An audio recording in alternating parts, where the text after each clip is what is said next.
Hey there, science fans. Bill Nye here, and today we're diving into the incredible world of integrated circuits, or ICs for short. You might know them better as microchips. These tiny wonders power everything around us, from our smartphones and computers to cars and even refrigerators. Ever wonder how these little brains are made? It's like a super shrunk factory, building layer upon layer of circuits on a tiny piece of silicon. And when I say tiny, I mean tiny. We're talking smaller than the width of a human hair. Join me as we explore the fascinating journey of how these miniature marvels are made, from a simple grain of sand to a powerful piece of technology. Get ready to shrink down to the nanoscale because things are about to get microscopic. Our journey begins with something you might find at the beach: sand. Believe it or not, sand is the main ingredient in making integrated circuits. That's because sand contains silicon, a semiconductor, which means it can conduct electricity under certain conditions. Pretty cool, right? First, the silicon is purified until it's incredibly pure, like 99.9999% pure. This super pure silicon is then melted and grown into a giant cylindrical crystal called an ingot. Think of it like a giant silicon sausage. Next, the ingot is sliced into thin, round wafers, kind of like slicing a loaf of bread. These wafers are polished to a mirror-like finish, making them the perfect foundation for building our integrated circuits. These wafers are now ready for their close-up with the most amazing shrinking technology around.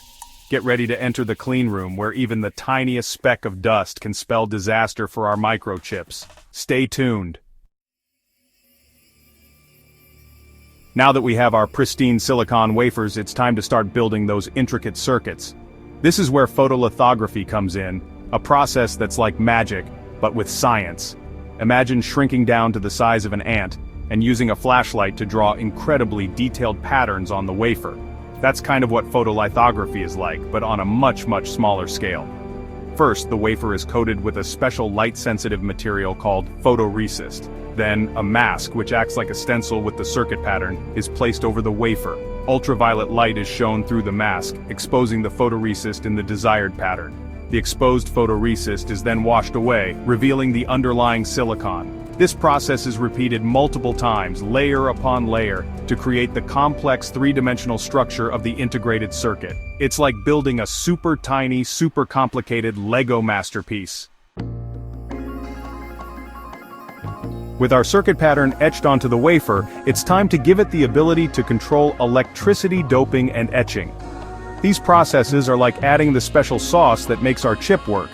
Doping is like adding impurities to the silicon to change its electrical properties. By introducing tiny amounts of other elements, we can create areas that act like conductors, allowing electricity to flow easily, or insulators, blocking the flow of electricity. Etching, on the other hand, is like using tiny chisels to carve away specific areas of the silicon, creating the channels and pathways for electricity to travel through.